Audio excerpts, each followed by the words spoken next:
Today on LSE Share Talk, we've got Dave Reeves, who's the CEO of Keras Resources. They've just released their quarterly report. Dave, how are you?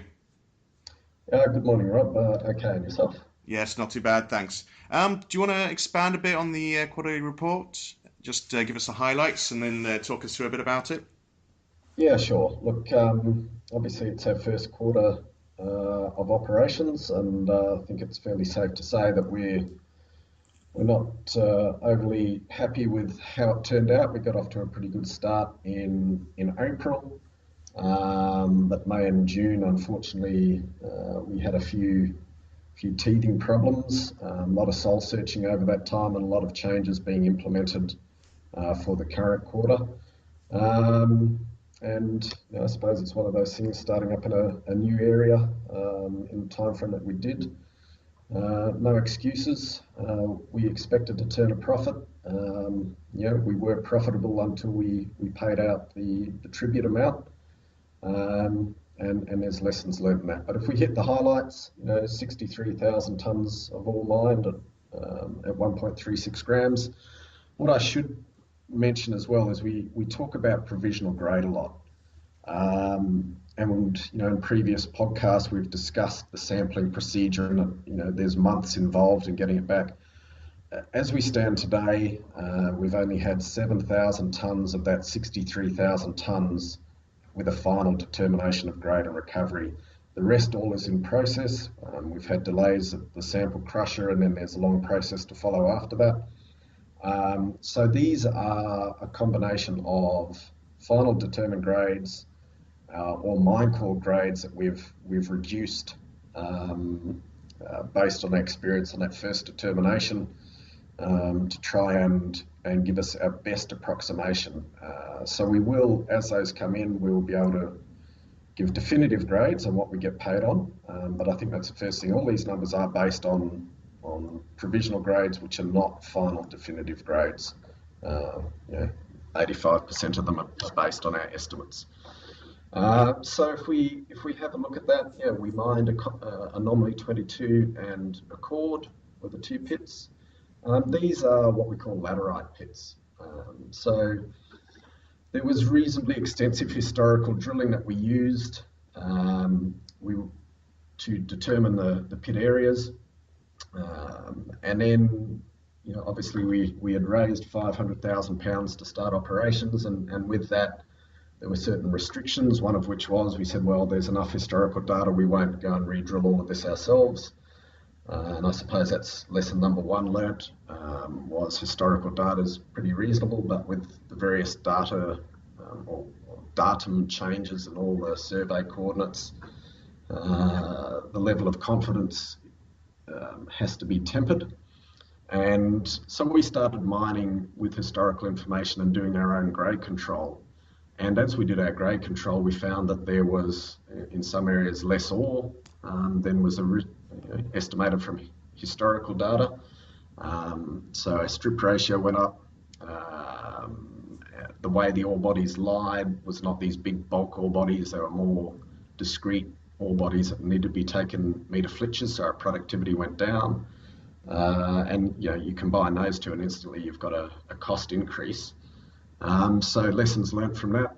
So with Richie Proof, as we've shown on previous Twitter, we're drilling that whole deposit before we fire our first shot in anger, and we'll be releasing those results. They're all in now. We'll release them once we've had a chance to compile and check the QA/QC, so that when we go into a pit, we know the strip ratio, we know the grade, we're not relying on historic data. So that's first lesson learned.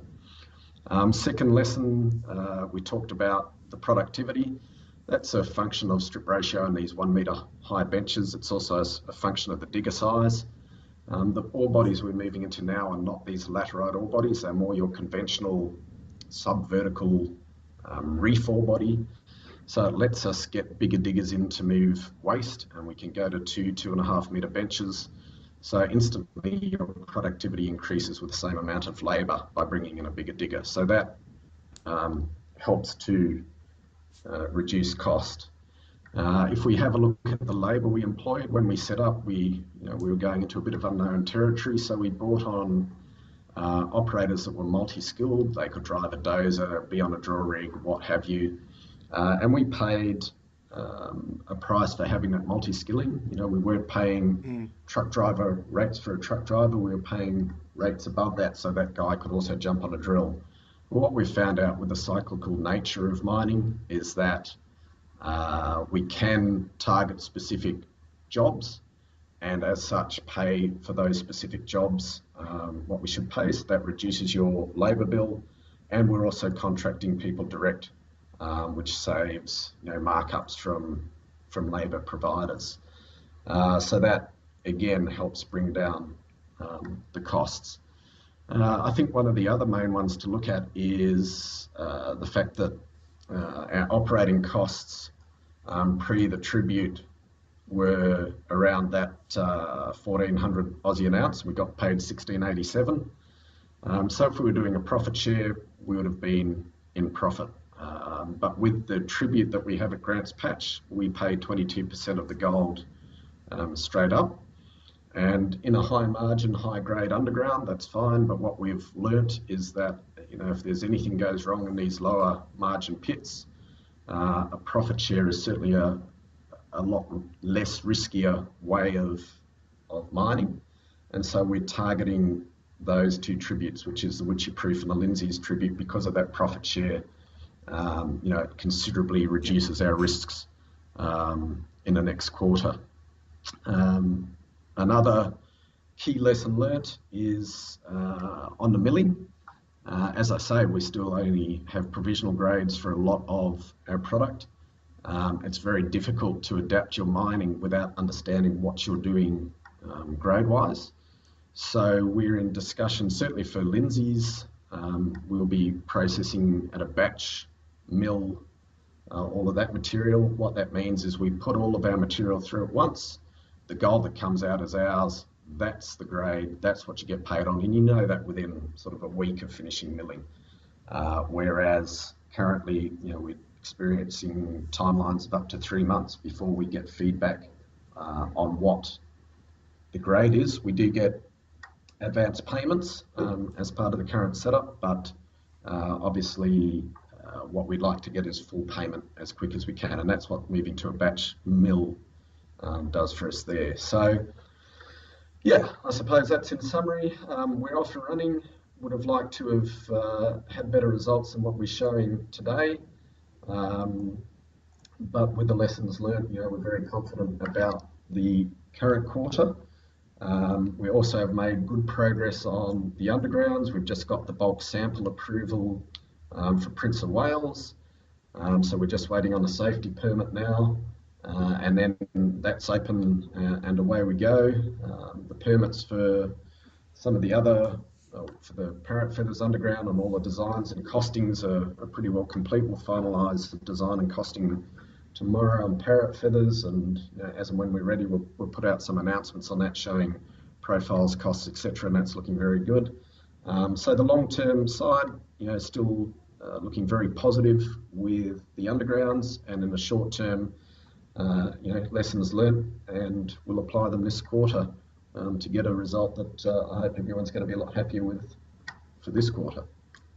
Yeah, I think certainly last time I spoke to you, you said that quarter three's going to be a bigger quarter for you. I mean, certainly with Witchy Proof, and obviously you've experienced these problems. I mean, you've only been in the gold game in Australia, I think, from not that long basically. So you've actually had a good opportunity to learn what to do and what not to do. I mean, certainly the issues with the mill, I can recall before you released a statement about improving the processing that was taking place here. So I'd quiz you about the logistics there. But Witchy Proof, just so I'm clear, that's not the same. We're not looking at the Paddington mill, are we, for Witchy Proof? Okay, well, look, there's various agreements. What I think need to understand is this area has a lot of transactions and mergers and acquisitions and sales and joint ventures and whatever over the years. And going back to a 1993 agreement between the then owners, Placidome and another tenement owner, Witchy Proof is not owned by Norton, so it's under a different tribute. Hmm. It's with a private prospector, but they still have a right to look at milling witchy proof. And we're currently in discussions with Norton about that. There's various rights for each party, and we're trying to find common ground that works for all, and those discussions are ongoing, and we hope to announce some clarity on that. But certainly I can tell you that Lindsay's will be processed at a different mill. Witchy proof, yeah, discussions, we'd hope to conclude in the next couple of weeks on exactly what's happening there. But our preference is to get it through a batch mill. It just gets us better feedback on grade and a lot quicker payment times. Yeah, and certainly, like you said with Lindsay, then the going forward, doing samples first is certainly going to be more helpful, I guess, rather than just relying on the historic data.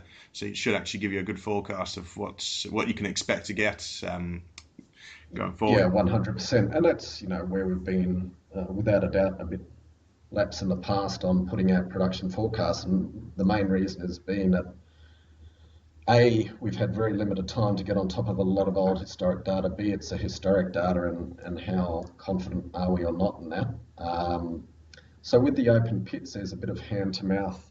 We'll drill it out in front. We'll be able to put good targets on once we've drilled it out. For the undergrounds, they're drilled pretty well already, so we can provide good targets on that. But the open pits, because they're small pits drilled to a certain degree, and there's more variability in these open pits, we do need to drill them first. And as we drill them, as I said, we'll announce witchy proof grade control results shortly, and what that means. There's some really nice numbers in there, but we now need to run it through, re-optimize it, redesign it based on those numbers and based on the revised operating plan, and then we can put out some pretty solid numbers. Yeah, and from the report as well. Again, I guess with Witchy Proof, you talk about the different trucks and using a different strategy.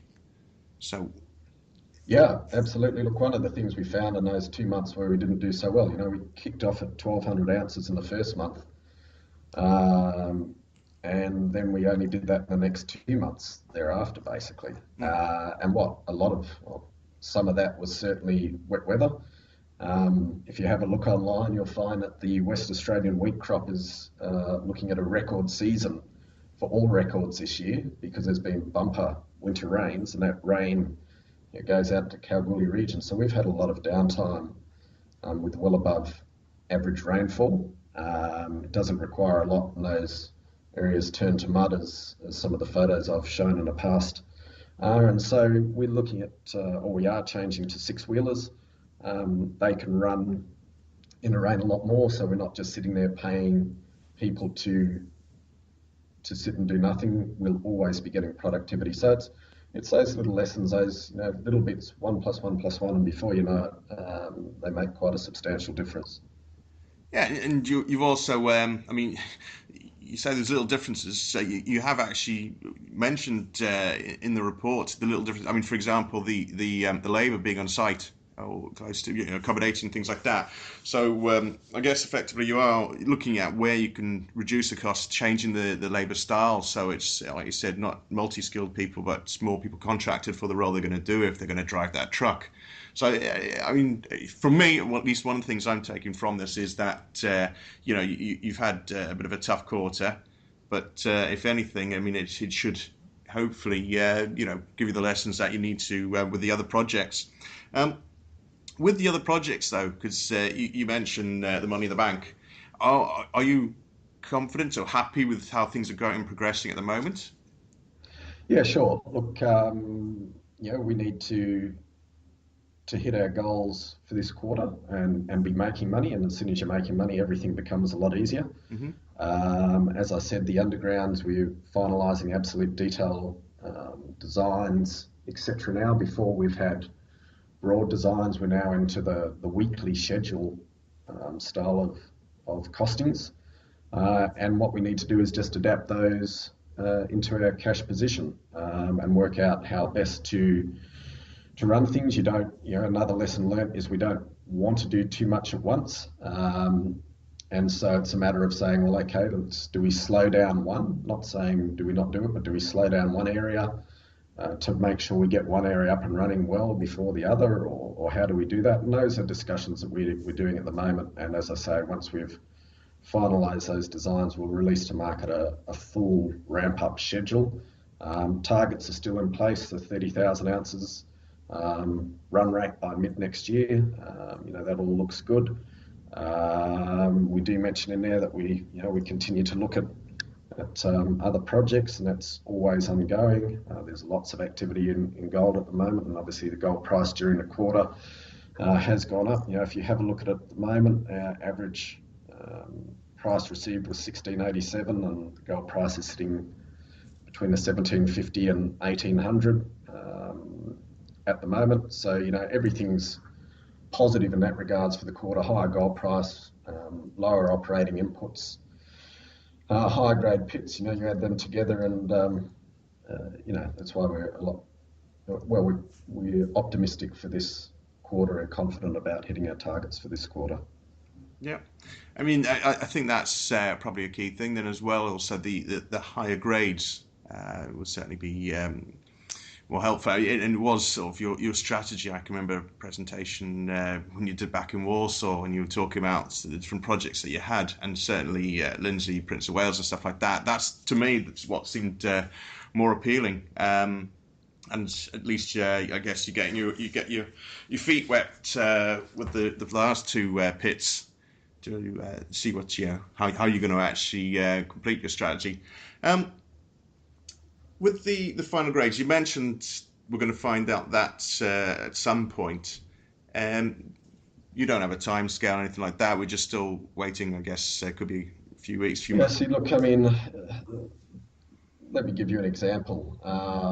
There's a batch that was pretty well finally determined, but then when you do these batches, you put in standards, which are known grade material that you can check the calibration of the instrument that's assaying for gold. And what we found was that 2 of the 10 standards failed, and as such, we now need to re-assay that. So what should have been another determined batch is still awaiting re-assay, and we've then got to do the QA, QC on that, etc. So to give a specific time frame, the one thing we've learned is that there's a process to follow to get it right, and sometimes that process needs to be checked and then rechecked if there's glitches that appear in the process, and that's what the QA, QC is about. Yeah, fair enough. What about the? I see one of the statements about the Prince of Wales, the bulk samples approvals received. That's going to be something coming up fairly soon. I mean, well, basically, you've got a quarter, which I'm guessing is going to be full of lots of information coming through to us. Those invested, obviously, like I said, tough quarter, but higher grades to come, and more news and the lessons that you're going to apply with it. You did mention one statement about Tongo in there. Togo, yeah, we still awaiting award, but we've been having some positive discussions, and that's been a long journey so far. But just highlighting that it's not forgotten in any way, shape, or form, and discussions continue, and there's good noises coming out of Togo, but proofs in the pudding. We need to get that in our hands. But there is positive action on the ground there. Okay, but more of a focus in the gold at the moment, I guess. Oh, look, we're 100% focused. The thing we have to do is get positive in our cash flow. That is the single biggest burning issue for us. Next is to get those undergrounds up and running. They're our real cash generators and the backbone going forward. Togo is, we continue to have those discussions, but we need to get what we're doing right, and then we can start to look further afield. Okay. And you're still a big, I think you're probably the biggest shareholder at the moment. Is that right? Yeah, certainly am. And, look, I'm obviously very positive about the future. I know it is a disappointing first quarter, but very optimistic about what we've got coming up, where we're heading, and see good value ahead. So, I'm comfortable longer term. Disappointed, the team here has put in a hell of a lot of effort to get where we got to. So it's disappointing not to make money after some, Herculean efforts by everyone on site and elsewhere. Um, but optimistic for the future. Yeah, I mean, certainly, I think some shareholders can take a little bit of comfort in the fact that obviously, as the biggest shareholder, you feel the same pain as them, really. I feel I would think further pain. None of us like to disappoint, be it the market or friends and family that are invested. It's not a good feeling. Um, so, we take it pretty personally when we don't deliver. And then obviously, yeah, I've got a lot at stake as well. So add that together, and certainly, I think I have probably ridden a fairly large emotional roller coaster over the last month or two as we Mm. try and work out what's happening. But certainly positive for the future though. So lessons learned. No, that's good. I mean, like you said, this is the big quarter basically coming up now, so it's going to be full of activity. Dave, thanks for taking the time to have a chat with us and go through the quarterly report. Like I said, we'll always be in touch, and we'll wait to hear the next bit of news that comes through. Fantastic, much appreciated. Thanks, Rob. No problem, Dave. Cheers.